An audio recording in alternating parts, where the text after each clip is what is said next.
Medici curati ipsum is the fancy Latin way of saying physician, heal thyself. And it's, hairdressers have the worst hair, mechanics have the worst cars, psychologists, mental health social workers, counsellors, those who help others tend to not be terribly good at helping themselves. And that's a core concept that we're going to come back to again and again when we talk about professional and personal risk. But the interesting thing that I discovered when I was looking into burnout was it's been mentioned, it's been around for thousands of years. It's not a modern invention. It's not because we're all lily-livered, weak, I don't know, what other sort of stuff would be a good insult for us, do-gooders or something like that. It's been around for a long, long time.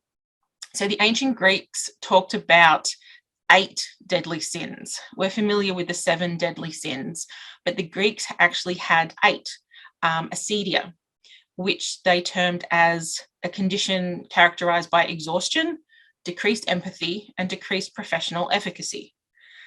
And this was seen as such a heinous moral sin that it was often punished. And funnily enough, one of the punishments would sometimes be tying, big rocks, putting big things into their backpacks, or the ancient Greek equivalent of a backpack, and making them go for long journeys and things like that. So literally exhausting them more, like that was going to help. And I always find that funny now when I think about the number of times people are like, just go for a walk, go for some exercise.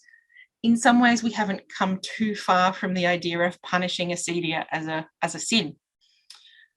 The really interesting part for that as well is that while burnout isn't mentioned in the DSM, it is in the ICD-10 and the ICD-11 as a medical condition, as an organizational-based condition, not a medical condition. But the definition hasn't changed that much. So feelings of energy depletion and exhaustion, mental distance, cynicism, and reduced professional efficacy.